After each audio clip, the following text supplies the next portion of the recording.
Hello and welcome to a presentation about the MSc in Advancing Practice in Radiotherapy and Oncology. My name is Angie Eddy and I'm the course leader for the MSc Advancing Practice, and I'm also the module leader for the Expert Practice module and the Advancing Practice module. This very brief presentation is just going to give you an overview of the course, talk about some of the student profiles and look at how you can pick modules to fit in to actually give you either a PGC, a PGD or a full MSc in Advancing Practice. So who is this course for?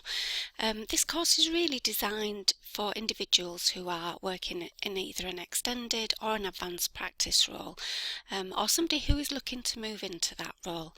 So it's about looking and identifying an aspect of service delivery in the department that you might want to fill. So that could be something like moving into a radiographer review role, a breast markup or a breast planning role, or an imaging role, palliative markup, something like that.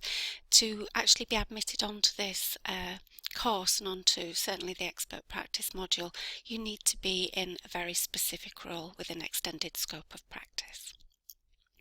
So if you think about, is that for me?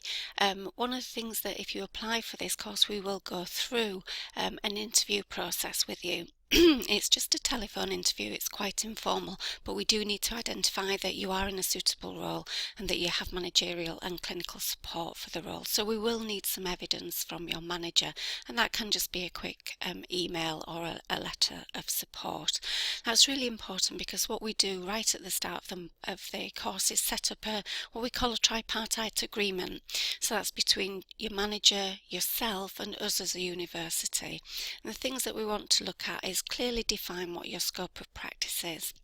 And that's so that we can design the programme around not only your personal learning needs but that of the service requirements, and we want to do that in agreement with the managers. We get you to look at a self-assessment of your own learning needs. This is very much about working at an advanced level. It's identifying what skills and competencies you need to fulfil your role in practice. And then what we can do is try to build the educational components to fulfil those requirements. It's also important that you have workplace mentors and clinical supervisors in place to support you, especially during the expert practice module. I'll come on to that in a little bit more detail later. So just to give you an idea of what the course might look like, if we take the first module, which most people tend to do first, is the expert practice module. So that's a 30 credit module, and you might then take a couple of other modules to actually give you what's called a postgraduate certificate in advancing practice. You can then go on and do the advancing practice profile, research methods, undertake a work-based learning or personalised study module, and then 15 optional credits. Then after that you would be awarded, if you wanted to exit at that point, a postgraduate diploma in advancing practice. However, if you wanted to go on and do the dissertation, that's a 60 credit module, and that will again be a project that is based around your scope of practice. So what I want to do now is just go through that in a little bit more detail. So you've got an overview of how you can pick modules and how you progress towards an award. I want to actually look at that in a little bit more detail. So the first module that you do is the expert practice module, and that really is about looking at the college's criteria for advanced practice. One of the key components is that you become an expert in your field, the expert practice component itself. So what we're looking at is trying to define very clearly what your scope of practice is. Then we will negotiate between you, your manager and your own learning needs, two very specific learning outcomes to you. And again, I'll give you some examples a little bit later. You'll undertake 15 case studies, and this is where you will undertake 5 where your clinical practice will be supervised. You will have a mentor in place and they will sign you off. Then you will undertake another 5 case studies where you will practice on your own with retrospective signing off by your mentor, and then you will go on to practice the last 5 case studies totally on your own, autonomous practice, and again you will be signed off. And at that point, that's where the department is saying this person is able to practice autonomously, fully on their own within this specific scope of practice that we'll have defined quite tightly right at the start. So the expert practice module will look at things like reflective practice, how what you're learning as you're going on will feed forward into your practice, and also touch on really important issues, legal, ethical and professional, that are associated with working beyond a traditional scope of practice. So how is it assessed? The assessment here is you will eventually produce a profile of evidence which will be presented in a portfolio. So it will evidence your clinical skills, so there will be case studies that are signed off by the department. Your individual negotiated learning outcomes can be built into the 3,000 word assignment, and again that will be a very academic piece of work, so we'll expect to see that rigour in there to balance off the clinical component. And you'll have evidence of being able to understand and apply the principles of working at an advanced practice level with regard to legal, ethical and professional issues as they relate to your particular scope of practice.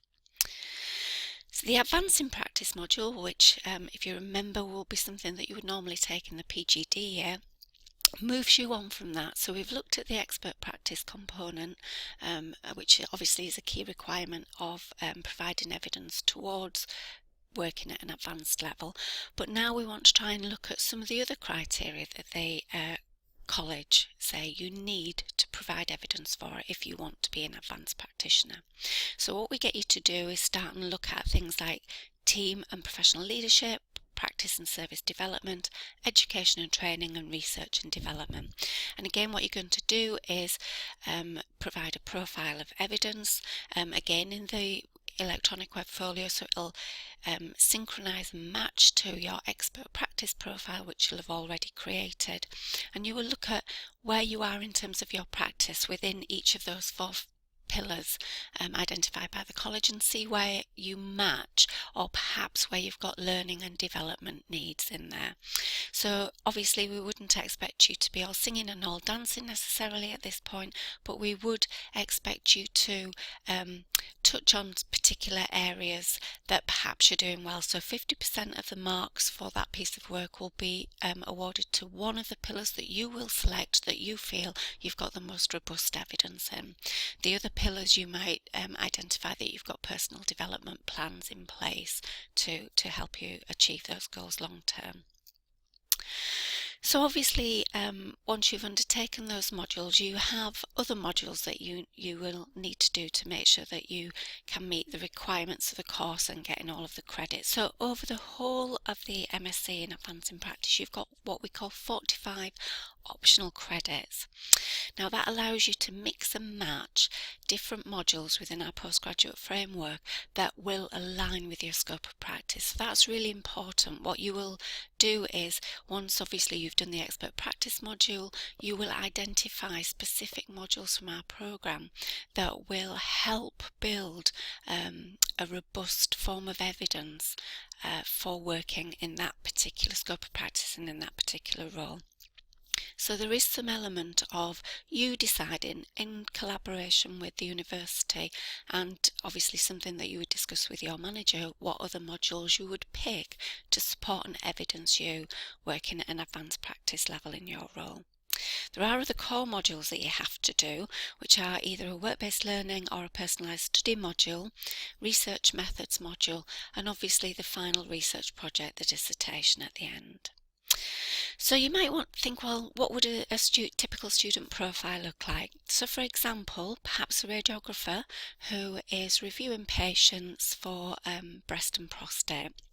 So they would undertake the expert practice module, where they would undertake 15 case studies looking at breast patients and prostate patients, and that would be their scope of practice.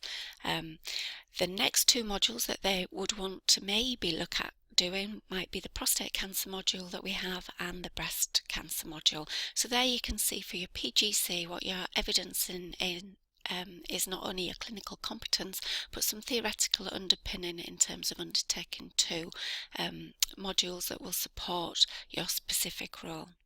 So then when you go on and do the postgraduate diploma, if you were in that role, you would do the Advanced in Practice profile.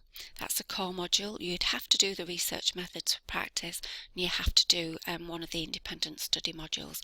And again, the focus of that would be around your scope of practice. But in that role there, you might also want to consider undertaking something like the informed consent in the healthcare practice. That might be really important if you are consenting patients for treatment, or perhaps looking to do that as you extend your role further. So then the final piece of the puzzle would be getting the extra 60 credits to get the dissertation and actually get the MSc award.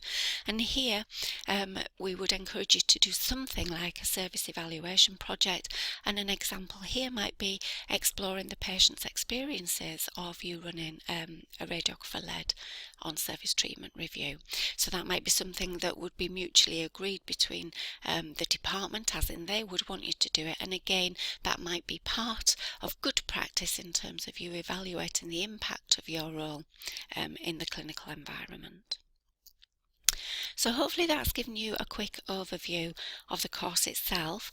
What I would suggest you do now is have a little look around the site, click on the tabs, you'll find much more information in there, much more detail about each of the actual modules, and you can see the range of modules that are available. So although I've given you the example of a on treatment review radiographer, you might be working in a different role, so you might want to have a little look and see what modules are available.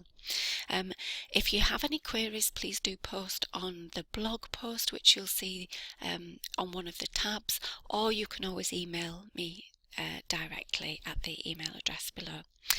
Good luck. I hope you enjoy looking around the site, and I look forward to getting some more inquiries from you in the future. Thank you.